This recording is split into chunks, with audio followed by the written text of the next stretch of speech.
Bonjour et merci de nous retrouver sur le plateau d'Un cœur qui écoute, votre rendez-vous de spiritualité. Aujourd'hui, nous avons la joie d'accueillir le docteur Bernard Pi. Bonjour docteur. Bonjour. Vous avez 88 ans, vous êtes père, grand-père, médecin, fondateur de l'association SOS Grossesse, une association qui vient en aide aux femmes enceintes et qui leur propose une écoute et une information objective sur la grossesse, la contraception, l'IVG. En octobre 1944, vous avez 19 ans et vous êtes étudiant en médecine. Vous êtes déporté à Dachau et vous allez décrire le parcours que vous allez vivre dans cette enceinte dans un livre captivant qui s'intitule Dachau, mon baptême, publié aux éditions religieuses Saint-Paul. Saint-Paul, édition religieuse. Saint-Paul, édition religieuse, voilà. Oui. Et en effet, c'est à Dachau que vous allez faire, par l'intermédiaire d'un prêtre étonnant, le dominicain Morelli, une expérience de Dieu inoubliable qui va transformer votre vie, y compris au cœur même de la déportation et de l'enfer de la déportation.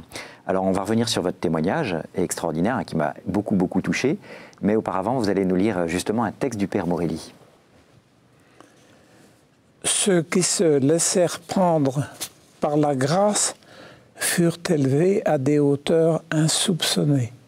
J'ai fait à Dachau le plus extraordinaire et peut-être le plus consolant ministère de ma vie.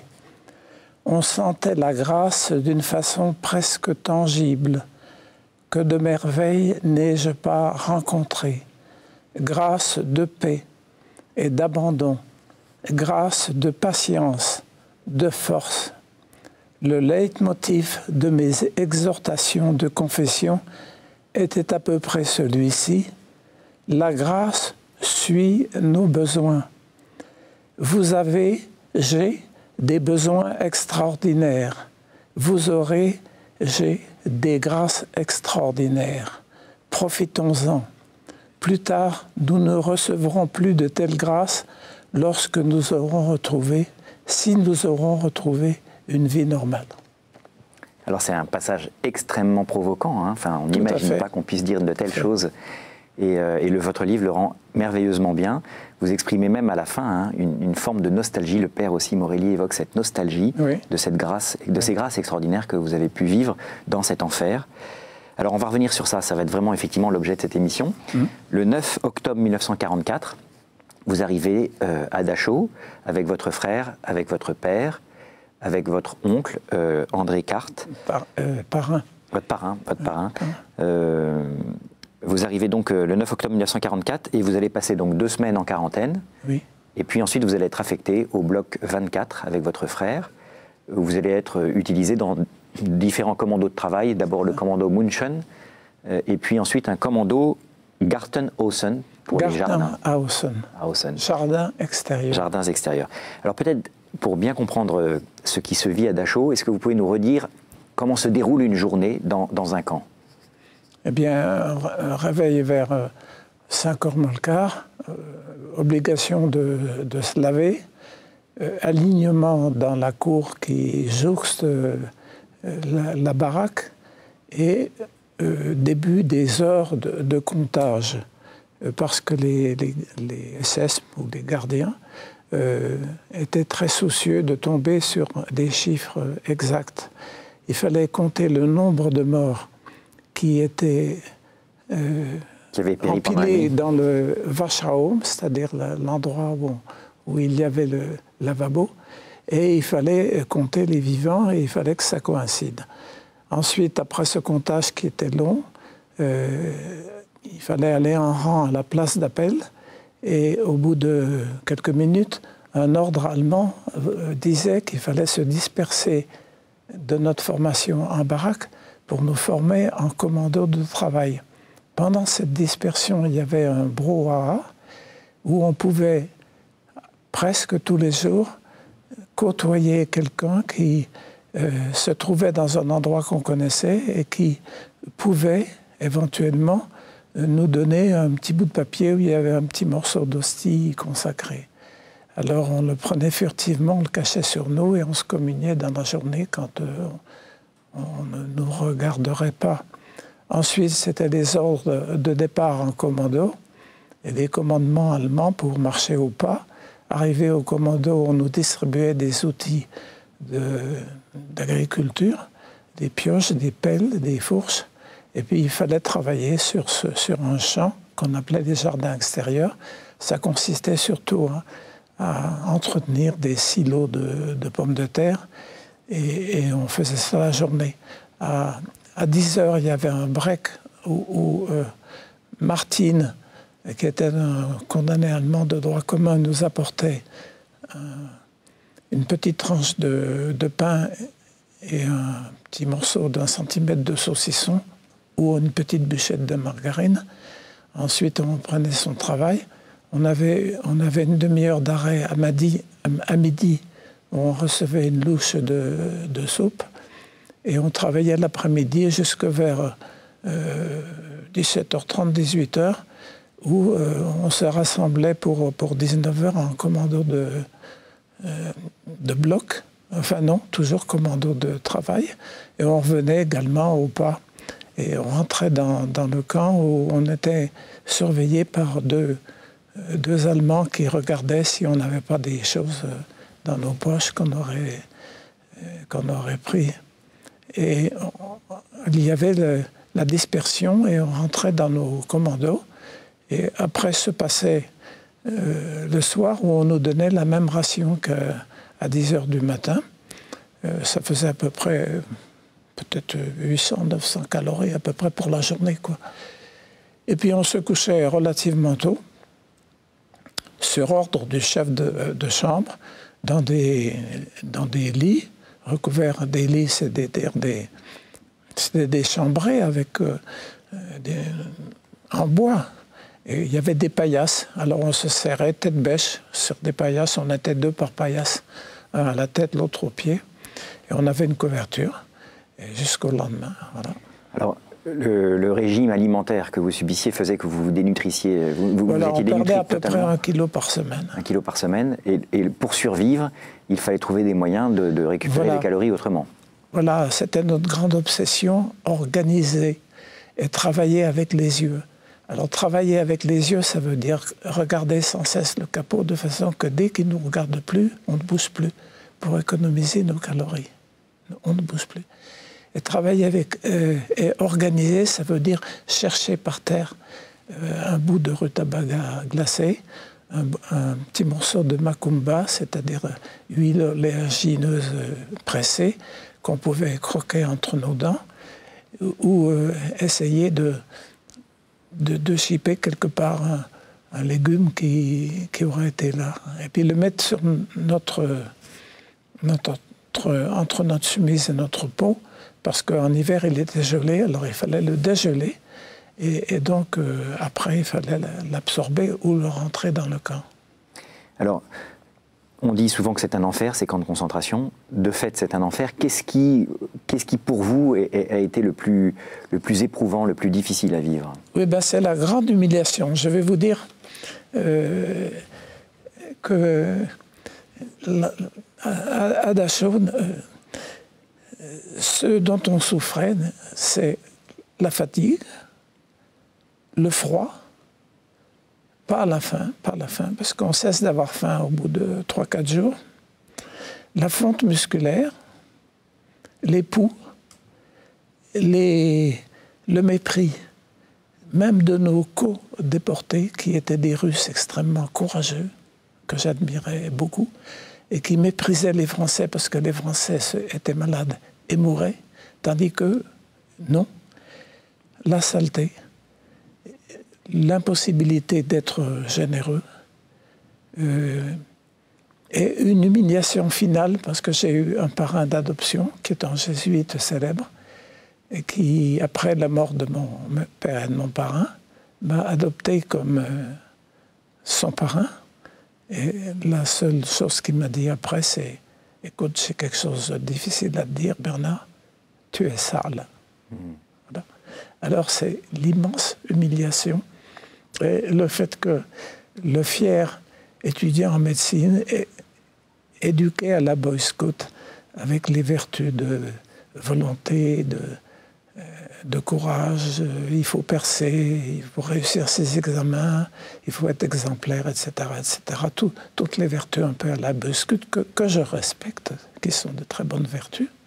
Eh bien tout ça nous, et m'a été enlevé progressivement jusqu'à ce que je sois véritablement un ver de terre, n'ayant plus aucune référence d'éducation, méprisé et se méprisant lui-même.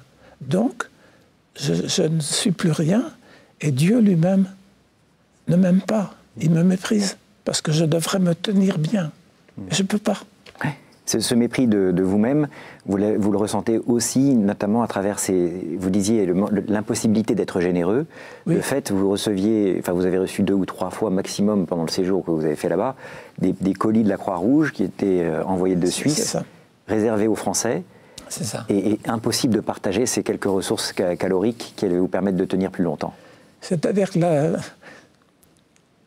tout au début, on était généreux parce qu'on avait des forces qui nous restaient, beaucoup de forces qui nous restaient. Et on est passé par un moment où il n'y avait pas encore le premier colis, mais on aurait pu être généreux, et j'ai essayé de l'être en prêtant un vêtement une après-midi de pluie et de vent glacial. Et bien ça me coûtait trop cher. Je suis tombé en hypoglycémie après, et en rentrant au camp, il a fallu que je sois soulevé par 2 camarades qui me faisaient marcher. Et à partir de ce moment-là, je me suis rendu compte, et nous tous aussi, générosité, non, parce que c'est une tranche, quelques jours de vie en moins. Alors on a raconté beaucoup de choses sur l'entraide de la générosité. Oui, j'ai eu une entraide morale considérable du Père Morelli, mais il ne m'a jamais donné non plus une cuillère de soupe.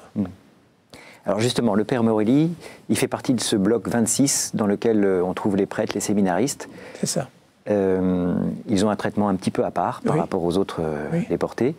Vous avez l'occasion, notamment lors de ces rassemblements, de le voir de manière un peu furtive. Voilà, alors on peut se rencontrer furtivement et surtout, il a eu ce geste, cette attitude extraordinaire de pénétrer dans notre bloc de quarantaine, qui était un bloc fermé.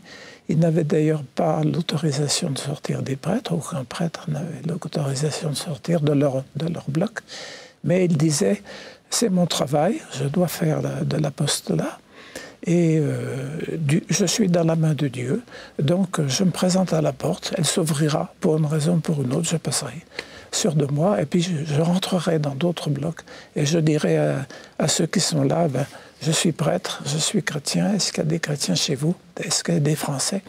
Est-ce que vous voulez que je vous apporte la communion? Donc ça, c'était alors que vous étiez encore en quarantaine. C'est comme ça que vous avez eu le premier contact avec lui. C'est comme ça que je l'ai connu. Après, je l'ai rencontré furtivement à l'occasion des rassemblements, des dérassemblements. Et là, c'est là qu'il m'a délivré un enseignement progressif. En commençant toujours lentement, très lentement, assimilé dans mon cerveau frigorifié. En disant à chaque fois: comment va mon fils? C'était la première question qu'il vous posait. Comment va mon fils? Alors, je lui ai dit: je vais mal. Mais pourquoi tu vas mal? Tu déprimes? J'ai dit: je ne sais pas ce que c'est que la dépression, mais je suis l'inférieur. Je suis un ver de terre. Quoi. Que ça veut dire l'inférieur? Je me méprise moi-même, Dieu me méprise. Alors il a eu toute une réaction pour m'expliquer des choses nouvelles. Quoi. Alors quelles sont ces choses nouvelles? Nouvelles totalement à vos oreilles, parce que vous aviez une sorte d'éducation un peu janséniste sur le plan de la foi. Bien sûr, j'avais une éducation très solide, mais très boy scout, que je respecte encore une fois, mais passablement janséniste. Alors il m'a dit, premièrement, il n'y a pas de supérieur et d'inférieur dans le cœur de Dieu. Tu es bien placé dans son cœur. Et pourquoi je suis bien placé? Parce que tu souffres. Et Dieu souffre de ce que tu souffres. Et il est en toi. Il n'est pas au paradis. Il est en toi et il sait tes besoins. Et ce n'est pas la peine de lui faire des prières en l'air. Tu lui demandes en toi et il t'écoute. Alors, il a aussi tout un couplet sur la confiance en Dieu. Enfin, il vous invite vraiment beaucoup d'abord à vous remettre, à avoir confiance en Dieu. C'est ça. Alors que vous vous méfiez de lui, en quelque sorte. C'est-à-dire, il a fini par me dire, je vois bien que tu n'aimes pas Dieu. J'ai dit, bien sûr, parce qu'il est tout-puissant, unique, il nous a créés pour l'aimer, l'adorer, le servir. Qu'est-ce que c'est pas, ça ne donne pas de l'affection, ça ne donne pas de la tendresse. Il est trop loin. Alors, il avait fini par m'expliquer qu'on m'avait inculqué des choses qui n'étaient pas mauvaises en soi, mais finalement qui n'étaient pas exactes, et que Dieu était en moi, qu'il fallait lui parler, que si je ne lui parlais pas, il était malheureux. Donc je pouvais faire souffrir Dieu, et qu'il s'occuperait de mes problèmes, même pratiques. Alors c'était une révélation ahurissante. Je pouvais même le louer, et pour moi, louer quelqu'un, c'était comme louer une voiture. On ne m'a jamais appris la louange. Alors tout ça, c'est arrivé dans un esprit qui était gelé, qui était honteux, qui était misérable, et je ne comprenais pas. Il m'a fallu beaucoup de temps, de temps qui passe pour que ça tourne, et que je me persuade qu'effectivement, il était en moi, que je pouvais lui parler et lui dire que j'ai perdu la ficelle qui tient mon pantalon, trouve-moi une ficelle. Alors cette expérience de la tendresse de Dieu pour vous, voilà, et de son amour de prédilection en quelque sorte, oui, alors que vous-même vous ne vous aimez plus, vous allez pouvoir la faire de manière sensible un beau jour à l'occasion justement... C'est-à-dire, j'ai un peu ramassé en un seul récit ce qui s'est passé plusieurs fois, mais qui s'est imposé lentement, quoi. C'est-à-dire qu'il y avait une marche que nous devions faire, et j'avais très peur de cette marche. J'avais très peur aussi des nuits de désinfection, où nous passions plusieurs heures, environ de 9 h du soir à 5 h du matin, nus. Dans une salle qui n'était pas glacée, mais qui n'était ni glacée ni chauffée, qui était tempérée. Et il fallait qu'on ait mis avec une ficelle tous nos hardes dans un paquet, et ça partait à une désinfection pour tuer les poux. Et c'était très pénible. Alors j'avais très peur de ces deux choses-là.